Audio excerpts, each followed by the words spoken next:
Moments with Louie Montalvo. You're about to watch the second part of our talk with Jake de Guzman as he discusses his book, Call to Lead, and as we apply it to our own lives as senior citizens. If you have not seen the first part of our talk with Jake, please do so right now. But if you have, you can now proceed to watching the second part of our talk. Thank you. How would that fit in? Kasi, and we'll probably try to show that illustration. Yung ikigai, yung four circles mo, and then may intersection. Parang if this is where I am at the moment, how much of that particular framework might be still useful for me? I think for people in the second half of life, the key change is not the externals, not what the opportunities and trends are or what the social problems are. In fact, those nga are systemic and repetitive, so they will just repeat themselves, diba? I think the key change is the internal dynamics na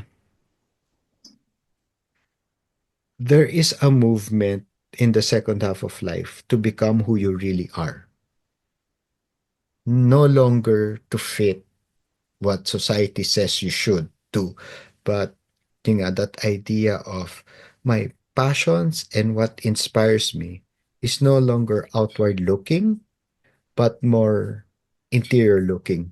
So I interviewed Rosienko, Jungian depth psychologist.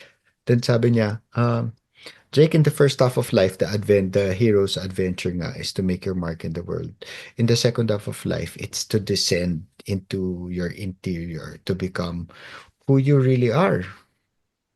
So I think yun. And if you do that, nag-iiba yung tingin mo sa how does this new journey in the second half, hero's journey in the second half of life, how might that be of service to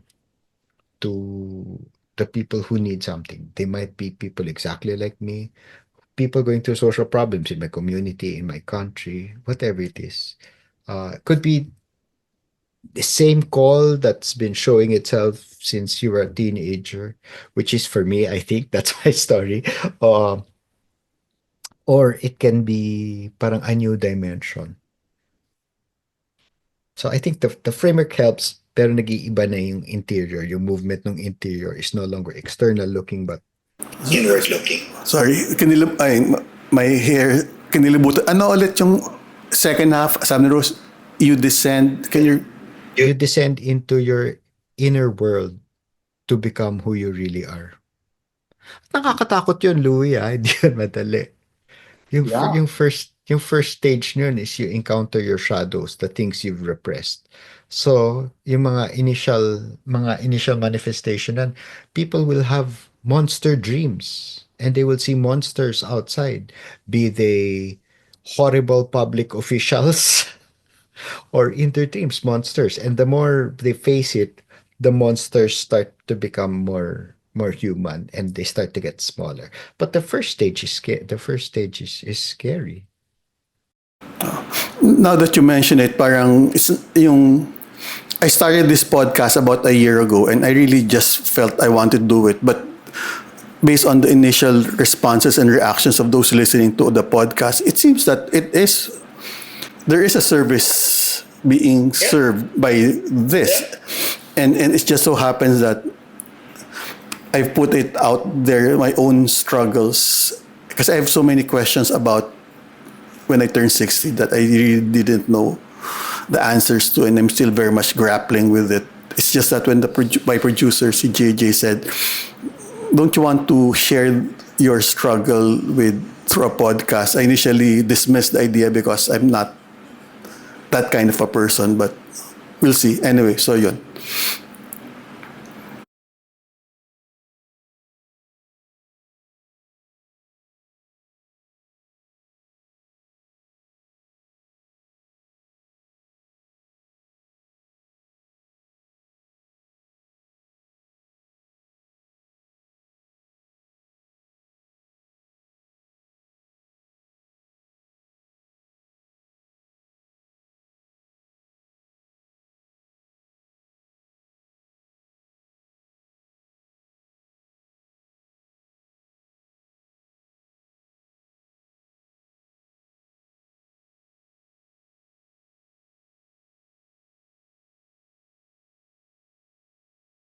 there you spend a few chapters about yung using different tools, Lifeline, Genogram, Enneagram. And these are really tools or platforms that you've introduced in your book. So if you are interested, and we'll tell later our audience how to read, how to buy your book. Pero parang for those of us who have never encountered any of these tools and might not have the platform to work it out with someone else but would want to go through it, at the core, what questions are these tools try to ask and answer? Kasi may Lifeline ka, Genogram, and then the Enneagram. Yeah. Parang given the amount of time that we have, parang para saan ba 'tong mga to? Parang yung sinasagot niya, ano yung tingin mo sa mundo at paano ko gumagalaw sa mundo? What do you assume of the world? How it will reward you, how it will punish you, and therefore how you will move in it. Sometimes those assumptions about the world are false. Or a lot of those assumptions about the world come from conditioning. Like this is what my parents taught me because that's what their grandparents taught them because that's what the Philippine context at that time over those few decades that was what was happening. So all this na inherit ko na condition ako, that's how I approach the world. Am I able to find fulfillment, success, happiness, joy, purpose by following that? Or are there things I need to let go of in order to be the gifted person that I am, that comes from my family, my history, my significant experiences, and my pattern of personality? So basically, yun. Yun yung tanong. Why are they important?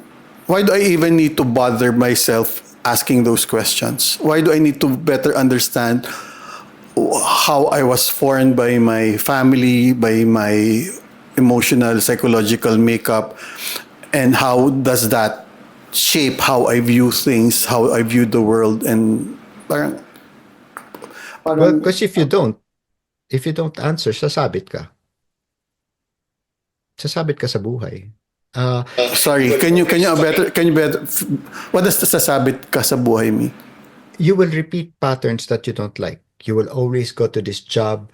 So there's this person I know na every time may bago siyang trabaho, yung na-attract siya dun sa idea na pinili siya. Of all the candidates, ako yung pinili. I'm special, I'm talented. Yung pangako sa akin, career path na ganito, which is classic, whatever, corporate, di ba? Corporate promises for the new person. And then, sooner or later, whatever, something happens, or lilipat siya. Ganun naman ang career, di ba? Lilipat ka. Every time lilipat siya, sinira naman nila lahat ng pangako nila eh. Sabi nila ganito, hindi naman. Sino gumagawa ng trabaho? Kami. Pero sino kumikita? Sila. Wag na lang. Alis na lang ako. Every job this person got, same pattern. Yun yung sabit. You will repeat patterns. You will repeat patterns you don't like. Do you notice you will always get mad at the same person? With your significant other, if you did not do the work, you will repeat the same argument again and again. Sometimes nga nag-iiba na yung partner mo, pero it's the same argument again and again, di ba? You will ask questions. Why don't people understand me? Why are people mean? Why are people dami namang galit dito? Sila naman, dami namang bobo dito. Parang you will just keep on repeating that. Hindi naman yun galing sa labas eh. Galing yun sa loob. So if you don't, if you don't understand, if you don't know, self-awareness, understanding, and doing the inner work to get over it, which requires a certain amount of courage and heroism and humility and a certain amount of dying to yourself. The pattern will repeat itself again and again. Gusto mo ba yun? Hulihin ko yun someone who's listening to us who's 55, 60, 65 years old suddenly listens to us and begins to better understand may pattern, whether it's related to relationships or work, that I keep on doing the same things. over and over again. And if I am not going to go to do the work, I like what you said, do the work to be able to, one, acknowledge that there are patterns, to recognize what they are, and hopefully where they came from, then it's not just a matter of knowing them. And we know this, it's expanding the sense of freedom to say, ayoko na ng ganitong pattern ng pamumuhay of how I behave, and I want to do it in a different way, even if I'm this particular age of my life, because I've recognized the pattern, and because I don't want to repeat those patterns, I'm giving myself the freedom to make a choice that henceforth I will work towards doing something else. Tama ba yun? Yeah. Aning steps. I remember this. This something really stuck with me from Benny Calputura and PSI. Sabi niya, ano, steps are awareness, understanding, acceptance, transcendence. Okay, ulit. Awareness, parang are you aware that these are the patterns? Bakit pag itong tao nakikita mo, ito yung pakiramdam? Bakit pag ito yung situation, ito yung pakiramdam? Bakit yung pattern of success mo laging ganito? Like, lagi ka ba nananalo ng raffle? Lagi ba whatever? Lagi ka bang favorite ng boss mo? Whatever. Awareness, understanding. Where does this come from? Did I learn this from my family? Intergenerationally, three patterns na titrace ko ba to? Ganito ba yung lolo ko? Ganito ba yung relationship ng second daughter to the mother? Is it repeating in my family? Is it in my significant experiences? Ito ba yung peak moments ko? The peak moments of my life. Where was I using these strengths? And the low moments of my life? What were my assumptions about what I should be doing and what the world should be doing to me? So awareness, understanding, acceptance. Sabi nga ni Father Benny, ang buhay parang pusoy. You can't go going through life saying, sana meron akong barahan niya, sana ako meron barahan niya. If I only had this, I would win. Sabi niya, yung nananalo sa pusoy is the one who plays the hand they're dealt. Diba? Are you able to play the hand you're dealt? Awareness, understanding, acceptance. Sabi niya, transcendence. Ako, I add something in the middle. Before we continue with this episode, we would like to explain to you how a podcast works. Aside from views, subscriptions, and likes, help us know and determine how much we're able to reach our audience. We notice based on our analytics that 60% of you who are watching us have not subscribed on our YouTube or Spotify or Apple Podcast. So we would like to request you as you're listening to us to please press that button, like and subscribe. It will help us with our advocacy and move to continue what we're doing. Now, let's go back to our episode. Ako, I add something in the middle before acceptance is loving compassion. I think loving compassion Of the self, loving compassion of the self. can you look at yourself and all this wounding, all this is trauma, all this pagkukulang, all this sana wala pero meron. Can you look at yourself and say, parang alam mo naintindihan kita, get kita. I wish you well. I wish didn't happen to you. But it did happen to you. And that sucks. But kaya natin to. Parang, yeah, kaya natin to. Hindi ka nag-iisa. Loving compassion. And I think that's where, I think more than acceptance, that's the silver bullet to transcendence. It will repeat itself again. Makikita ko ulit, ma-attract ulit ako dun sa boss na nagsasabing, alam mo, ikaw yung pinili namin eh. You're number one. You're gonna go far, kid. Kahit 60 ka na. Meron pa yan. Kaya pa natin yan. May whatever. Magpapalaki pa natin tong kumpanya natin and you're going to be part of it. Ganyan. Ma-attract pa rin ako sa ganyan. Pero alam ko na kung saan ako sasabit. Oh, I've gone through this before. I don't need this to feed my ego anymore. I can accept the job and do the best I can, but it no longer defines my worth in the world or to other people. And then, so siguro parang I think what we're trying to say, Jake, is that for those of us who are listening, who are at my age, parang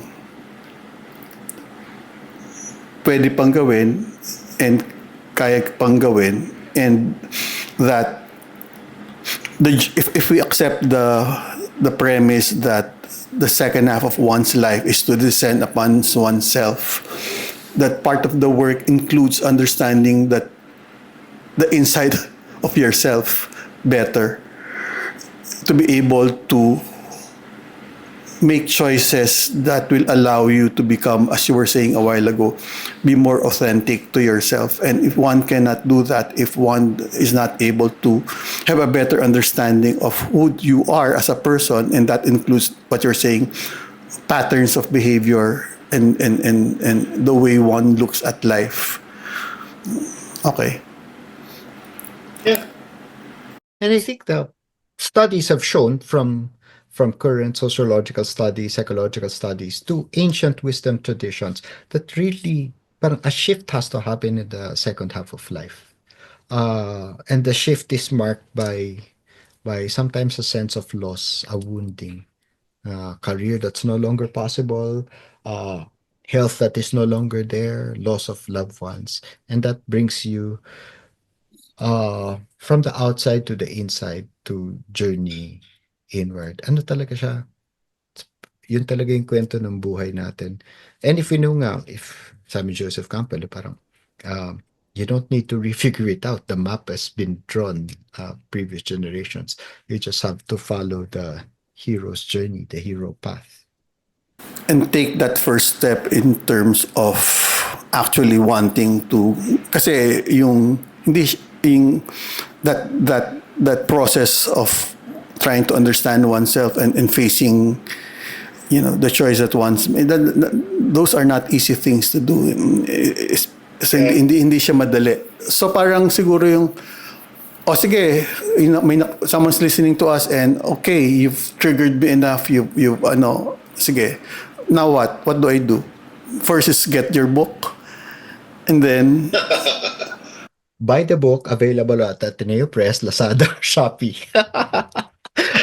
and then parang where can I get help to be able to do everything that we've discussed so far? Parang I'm semi-retired. I have more time for myself. The kids have grown. I have the resources somehow and have the time. Where do I go? Can I really? Parang are the resources out there? Yeah. Would you know?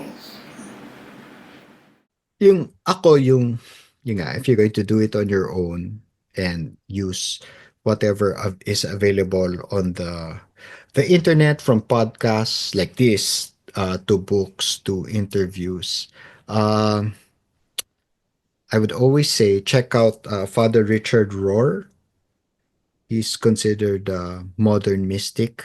Yung book niya is on the second half of life is called Falling Upward. Falling Upward. So that's available as a book. Interviews, Father Richard Rohr. There's another one, si Arthur Brooks. Siya yung Harvard professor who's done the study on happiness in the second half of life. His book is called Strength to Strength.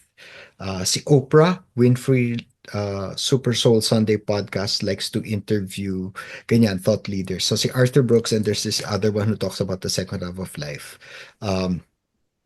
Richard Rohr is also interviewed by Oprah. You can look at that. So those are good resources online to listen to.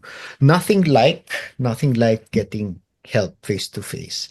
I would say look for a good psychologist, counselor. The Carl Jung Circle Society is a good place to go because Our friends are there. Sino? Ha? Sino? Which one? Basta, baka ayaw nila ipasabi na some of our members of the Carl Jung. And ako, inaano ko rin, and this is really something that my producer na ay parang if we're able to keep on doing this podcast, build communities around people listening to us, and maybe Yep.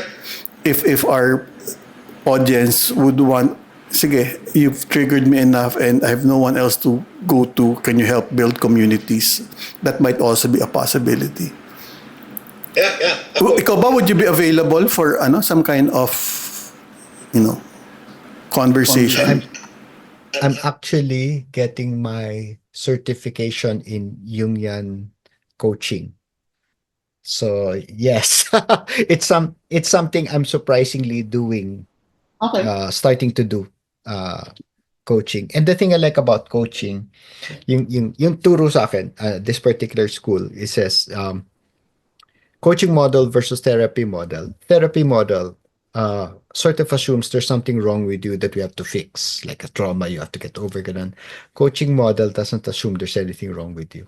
And my own appreciation, and that fits my personality, because my own appreciation about the challenges of life is it's a journey, it's not a curse. Parang this is your journey, this is your challenges, um and it's up to you to go to the journey. No one else can take it, and no one else has been given that journey except you. Parang that's your big call and responsibility. And if someone does say, sige nga, I want to reach out to Jake de Guzman, what we can share where your contact details, IG yeah. or FB. Well, You can go to I have a Facebook page called Jake DG. You can leave me a message there, or go to my website, Jake DG, jakedg.com, and you can click a link to get my email and read some of the stuff I've written. Having said that, I think that's one of the things inside the book that I found very consoling, is to remember the stories of the people who have gone through the class, and to be able to say those questions. Say nga, ay wait, matanda na ba ako? Is it too late? What if, or they ask questions, I have a passion, but is it practical? How do I make a living? Or I've invested in my career this way, I've invested in my personality this way.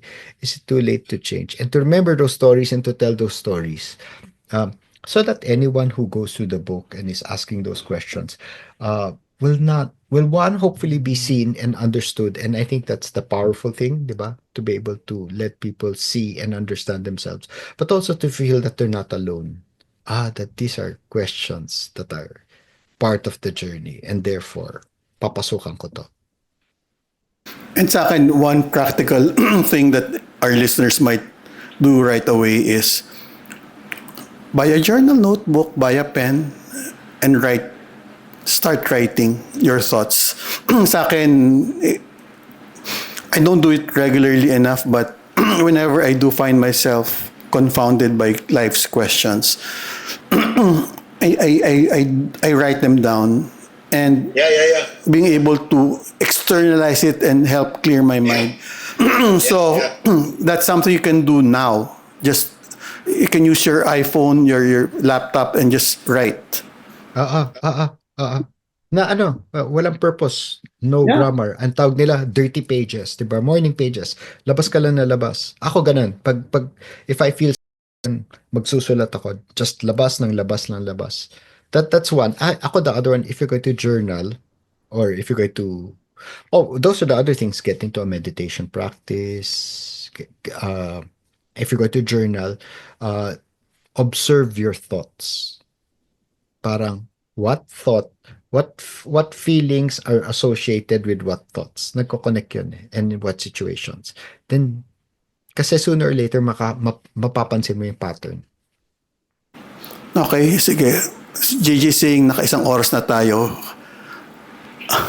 Sige, so Jake, normally many of our episodes see JJ throw 6 questions to us, and can you explain?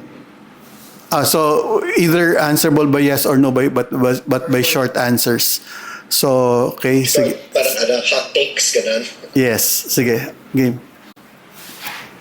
Sir Jay, question number 1. What do you look for a book? Human resonance. I want something to talk about the human condition. Sa akin, assuming that I have the book, if it catches my attention in the first chapter, then I continue. If not, I stop. Question number 2, if you could be at any age for the rest of your life, which would you choose?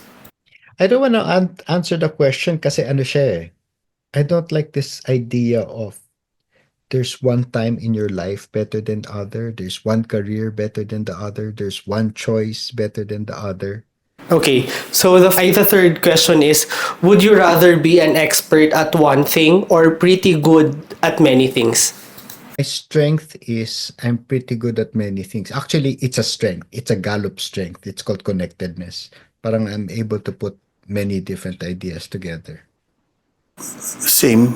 I cannot say that I'm good in one thing. I think I'm good not in many things, but in a few things. Fourth question, what do you do when you feel stuck? I slow down rather than speed up. Parang I slow down muna. Parang when I feel stuck, that means I should stay in the present muna. Stuck doesn't last long. Anxiety lasts long. But anxiety is not in the present. That's why when you stay in the present, you get unstuck. Siguro for me, parang because it doesn't happen all the time. I need to recognize that I am stuck because sometimes I fight it, and I don't want to acknowledge that I am stuck, and I'm assumed that you can just ram through it with solutions, especially when being stuck involves someone else. Parang it's easy enough when it's just you, but your stuckness usually involves other people in situations that are beyond our control. Parang understanding and acknowledging that one is stuck, I think, is the first important step. Then what I do about it is similar to you. I need to slow down and Yeah. Also, the attitude with stuck is, for the longest time, ako, even up to a few weeks ago, I thought stuck was wrong. That I did something wrong to make me stuck. Now I realize, or it's because of what I'm studying, resistance in getting stuck means I'm growing. I have reached the edges of my growth. And now it's time to break through to the other side. okay yun Now that I'm thinking about it, minsan I think that way. Getting stuck is wrong. We think we're wrong, right? Parang it's the We probably therapy did something model. wrong. Yeah, we did something wrong. And what if we didn't? What if stuck is part of the journey? So how might that change our approach to it, diba? Our appreciation, our attitudes towards it. And when you think about it that way, mas growth mindset siya, mas malawak siya. Second to the last question, Sir Jake. I know you answered this earlier, pero what is the one book you'll recommend to a senior citizen? What is the one book? Yes, you can recommend to a senior citizen. Right now, I would say Father Richard Rohr's Falling Upward. Sige, ako wala akong maisip kasi I will follow Jake's lead and actually read that book. Last question. What is something that makes you feel unstoppable? Ako, I know the sense of unstoppable, pero sa akin it's more that sense of being expansive and full of possibility. What makes me feel that way is when I'm able to go deep inside and sense that, how do you call it? That soul level identity. Na I'm not broken, that I'm not omniscient. There are limits, but in that limit is something beautiful, and that makes everything possible. I wouldn't use the word unstoppable, but I think it's when I realize that I do have limits and that if I push the limits a little bit more, and I'm really coming from this whole experience, that new experience of mine from running, Because for whatever reason, and I think many runners will agree, parang there is a certain almost metaphysical or ano to It's push you. transformational. Running is transformational if you get into it. Parang you say, Yeah. I'm going to run for 20, 30 minutes and you're 10, 15 minutes, you don't want to run anymore and you push yourself. There's something there that Yeah, there's something there. Yeah. Ako, my observation from parang many years in endurance sports, there's something that attracts, there's a certain quality that to that tends to be common in runners, endurance sports, athletes, and it's a certain amount of grieving that they carry a certain they carry a certain weight that either is incarnated, made real when you're running because it's suffering, 'di ba? At karga mo 'yan. Kailangan mo kinakarga mo 'yan eh. Yeah, and I think that's one of them. And the act itself is transformational, physically, mentally. oh yeah. Yeah. Okay, I think we're good, Jake. I hope this was as informational to you as it was for me. Thank you for saying yes. You're welcome. Thanks for having me. Ako, I always enjoy talking about these things. Parang yan nga. Sige, ano lang ulit. Where can we buy the book? So the book, The Call to Lead, is available at the Ateneo de Manila University Press website. You can order it and they will deliver it. Also available in Lazada and Shopee. I think electronic copies will be available soon also through the Ateneo Press, and they will tell you where else it will be available. Would you mind telling us how much the book is? The book is, wait, if I'm not mistaken, 390 pesos, 395 pesos. Dalawang 20 Starbucks coffee lang yan. Correct. Dolobeti Starbucks and ideas that will last you for a good 30, 40 years. Okay, sige. Thank you, Mr. Jake de Guzman. Thank you for the time and thank you for saying yes to our podcast. Thanks, Louie. This was fun. Sa ulitin. Sa ulitin. Sige, okay. Okay, thank you. Bye. Bye, Louie. Thanks. Salamat. Thank you for watching this episode with Jake de Guzman here in Senior Moments with Louie Montalvo. I hope that you were able to draw a lot of insights from our talk with Jake. And if at any point you feel the need to reach out to us or to Jake because there are points or ideas or questions that triggered you, please do not hesitate to get in touch with us. Thank you very much and till our next episode. This is Senior Moments with Louie Montalvo, diving into the mysteries of the later years.